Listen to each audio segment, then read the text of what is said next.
Hello everyone, welcome to फार्माजोनर। I am Gaurav Sharma. आज हम बात करेंगे raw material management in pharmaceutical industry. Raw material management किस तरीके से किया जाता है, इसकी क्या रिक्वायरमेंट है, आज हम इस वीडियो में लर्न करेंगे। So let's start. Warehouse में मटेरियल फ्लो कैसे होता है, ये अंडरस्टैंडिंग होना बहुत ज़रूरी है। मटेरियल रिसिप्ट, सबसे पहले जो ट्रक होता है वो यहाँ पे आता है और यहाँ से मटेरियल अनलोडिंग करते हैं और वेइंग करते हैं टू वेरीफाई कि जो हमने मंगाया है उतना वेट है कि नहीं मटेरियल का। Then next is the material dedusting. Dedusting के बाद मटेरियल क्वारंटाइन में आता है, फिर मटेरियल की सैम्पलिंग करते हैं, फिर यहाँ हम स्टोर करके रखते हैं मटेरियल को। फिर उसके बाद based on the QC results, if it is approved material means I am talking about the API, excipients and all packaging material.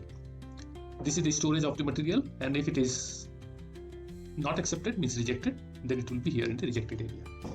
And then it is the dispensing and dispense material store area.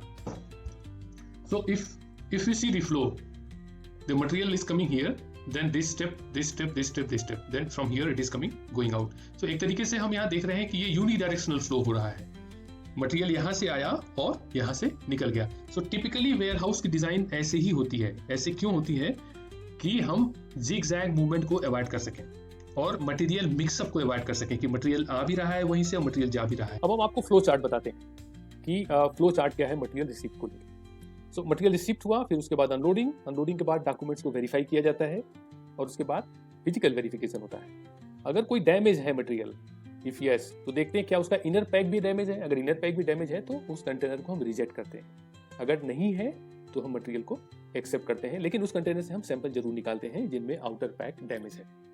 अगर damage नहीं है हम batch number assign करते हैं और under test label लगाते हैं और फिर मटेरियल को हम क्वारंटाइन करते हैं। तो ये जो प्रोसेस फ्लो है मटेरियल रिसीप्ट से लेके क्वारंटाइन तक का है।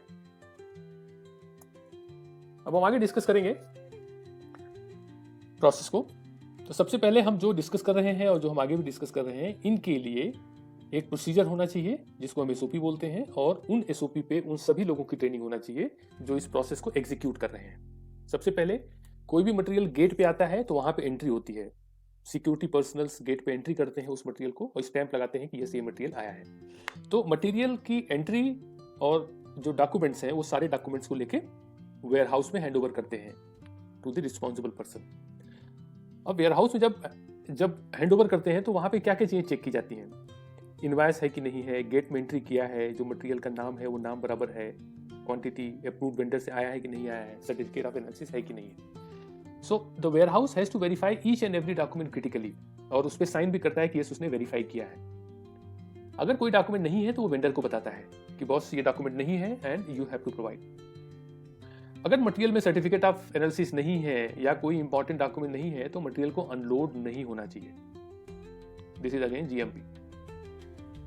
अगर कोई अनअप्रूव्ड सोर्स से मटेरियल आया है और वो जस्टिफाइबल नहीं है तो उस मटेरियल को भी रिसीव नहीं करना चाहिए, और डॉक्यूमेंट वेरीफाई करने के बाद ही मटेरियल को अनलोडिंग स्टार्ट करनी चाहिए वेयर हाउस में, right. So material received and then document verification, then unloading and D testing.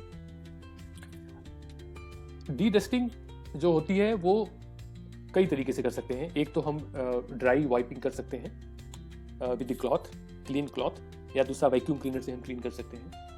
या हमारे पास अगर आज की डेट में नए डी डस्टिंग टनल हैं जिसमें कि ब्रशेस लगे हुए होते हैं and there is jet air, जिससे कि क्या है कि वो डी डस्टिंग हो जाती है, डस्ट पूरी निकल जाती है कंटेनर के ऊपर से, एक वो भी तरीका है। ये जो भी चीज़ें हैं वो सारी चीज़ें हमारे एसओपी में डिफाइन होनी चाहिए। और अनलोडिंग के टाइम पे, रिसीव के टाइम पे मटेरियल का सेग्रीगेशन बहुत ज़रूरी है। कई बार ऐसा होता है कि हमारे जो ट्रक है उस ट्रक में कई सारे मटेरियल एक साथ आ गए हैं, और उन मटेरियल को अनलोडिंग के टाइम पे सेग्रीगेट करना बहुत इंपॉर्टेंट है ताकि वहाँ मिक्सअप नहीं होने चाहिए, और एक टाइप के मटेरियल को एक पैलेट पे रखना चाहिए। जो वैक्यूम क्लीनर हम यूज़ कर रहे हैं उस वैक्यूम क्लीनर को भी ऑपरेट करने की हमारी एसओपी होनी चाहिए और उसका रिकॉर्ड होना चाहिए। और ये डी डस्टिंग जो है, जो ट्रेंड है ऑपरेटर, ये उन्हीं के द्वारा किए जाने चाहिए और उसके रिकॉर्ड भी होने चाहिए। ये सब चीज़ें हम क्यों कर रहे हैं? ये इसलिए कर रहे हैं कि हम इंश्योर कर सकें कि जो मटेरियल हमने ऑर्डर किया है वो राइट मटेरियल ही हमारे साइट पे रिसीव्ड हुआ है। उसके लिए ये सारे स्टेप्स इंपॉर्टेंट हैं। Now will see the next. अब आता है फिजिकल वेरिफिकेशन का। अब फिजिकल वेरिफिकेशन हर एक कंटेनर का करना जरूरी है। हर एक कंटेनर का वेट करना जरूरी है, उसका रिकॉर्ड होना चाहिए, उसका लेवल को वेरीफाई होना चाहिए हर एक कंटेनर, क्योंकि कई बार ऐसा होता है कि एक ही टाइप के कंटेनर में दो अलग अलग मटेरियल भी हो सकते हैं। इसलिए एक एक कंटेनर का लेवल वेरीफाई करना जरूरी है कि जो मटेरियल हम रिसीव किए हैं ये वही मटेरियल है। उसकी मैन्युफैक्चरिंग एंड एक्सपायरी डेट देखना आवश्यक है, क्योंकि कई बार हमने ये देखा है कि एक ही कंसाइनमेंट में एक ही मटेरियल में दो अलग अलग लॉट के मटेरियल आ गए हैं जिनमें की मैन्युफैक्चरिंग और एक्सपायरी डेट अलग अलग है, इसलिए ये वेरीफाई करना जरूरी है। किस कंडीशन में मटेरियल हमारा ट्रांसपोर्ट हुआ है, सपोज अगर 2 to 8 डिग्री लिखा हुआ है तो क्या 2 to 8 डिग्री में वो आया है कि नहीं आया है, उसकी ट्रांसपोर्टेशन कंडीशन क्या है, this is very important point. अगर ऐसा है तो उसके डेटा को हमें डाउनलोड करना है और हमको उसको वेरीफाई करना चाहिए कि ये 2 to 8 डिग्री में आया है और through out the transportation period ये टेम्परेचर मेंटेन है। अगर कोई स्पेशल प्रिकॉशंस लिखा हुआ है कंटेनर पे तो वो फॉलो हुई है कि नहीं हुई। ऑफ कोर्स अगर कोई डैमेज कंटेनर है तो उसको हमें आइसोलेट करना है, उसको चेक करना है। अगर सील किसी कंटेनर की ब्रोकन है, it means it is doubtful, that should be isolated and segregated. तो ये सारे स्टेप्स हमें करने हैं physical verification of each container at the time of material received. ये स्टेप होने के बाद फिर हम नेक्स्ट स्टेप पे जाएंगे, assigning the in house identification number. अब इन हाउस बैच नंबर या आइडेंटिफिकेशन नंबर असाइन करने की जरूरत क्यों पड़ती है, इसलिए कि बाहर से जितने भी मटेरियल आते हैं उनका अपना अलग अलग बैच नंबर होता है, तो हम उन बैच नंबर से ट्रेसिबिलिटी नहीं कर सकते। इसके लिए हम एक यूनिफॉर्म बैच नंबर असाइन करते हैं या लॉट नंबर असाइन करते हैं जब भी कोई मटेरियल साइट पे रिसीव होता है, जिससे कि हम ट्रेस कर सकें उस मटेरियल को, राइट। ये मैनुअल भी हो सकता है या सॉफ्टवेयर बेस्ड भी हो सकता है, लेकिन जब हम लेबल लगाते हैं उसमें तो उस लेवल पे वो दोनों इंफॉर्मेशन आनी चाहिए कि जो वेंडर ने जो बैच नंबर दिया है वो और इन हाउस बैच नंबर क्या है। तो कभी भी हम उसको कोरिलेट कर सकते हैं कि जो मटेरियल आया है उसका ये नंबर हमने असाइन किया है। Okay, next is the documentation through material received check. ये सारी चीजें जो हम डिस्कस कर रहे हैं ये एक चेकलिस्ट का पार्ट होना चाहिए। जब ये चेकलिस्ट का पार्ट होगा तो कोई भी इंफॉर्मेशन मिस नहीं होगी और वो चेकलिस्ट एसओपी के थ्रू होनी चाहिए। जब भी आप मटेरियल रिसीव करते हैं तो ये चेकलिस्ट से आप वेरीफाई करेंगे और ये चेकलिस्ट क्यूए द्वारा इशू होनी चाहिए और इस चेकलिस्ट को जब आपका मटेरियल के जो सारे डॉक्यूमेंट्स हैं उस डॉक्यूमेंट के साथ इंक्लोज होना चाहिए after this signing and date. उस आदमी का साइन और डेट होना चाहिए जिन्होंने ये सारी चीजों को वेरीफाई किया है। सो मटेरियल रिसिप्ट में हमने देखा document verification, then physical verification, फिर assignment of in house identification number और डॉक्यूमेंट की चेकलिस्ट। ये सब हमें क्यों करना पड़ता है? ये सब हमें इसलिए करना पड़ता है कि मटेरियल रिसिप्ट के टाइम पे कोई मिक्सअप की पॉसिबिलिटी नहीं हो।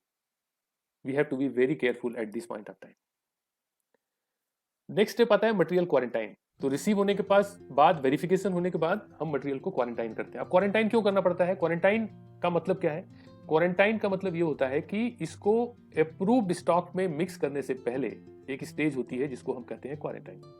क्वारंटाइन हम तब तक रखते हैं मटेरियल को जब तक कि उसकी सैंपलिंग ना हो जाए, उसकी टेस्टिंग होकर उसका रिजल्ट ना आ जाए। रिजल्ट आता है ये अप्रूव्ड हो गया तो अप्रूव्ड स्टॉक के साथ रखते हैं, रिजल्ट आता है ये रिजेक्ट हो गया तो रिजेक्ट के साथ रखते हैं। तो जब तक ये रिजल्ट नहीं आता तब तक हम उसको क्वारंटाइन या अंडर टेस्ट एरिया में स्टोर करके रखते हैं। अब क्वारंटाइन एरिया में हम जब हम रखते हैं कंटेनर को तो उसमें क्या क्या प्रिकॉशंस होनी चाहिए और हमें कैसे रखना है। सो फिजिकल वेरिफिकेशन के बाद हम मटेरियल को सेग्रीगेट करते हैं to prevent the mixup and any cross contamination.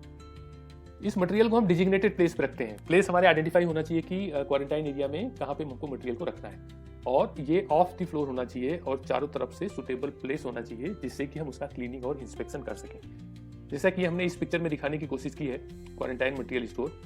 सो एक टाइप के मटेरियल एक टाइप के प्लेट पे रखे हुए हैं, this is the same material and here also this is the same type of material, this is the same type of material. तो एक टाइप के मटेरियल, एक लॉट नंबर के मटेरियल एक पैलेट पे होनी चाहिए।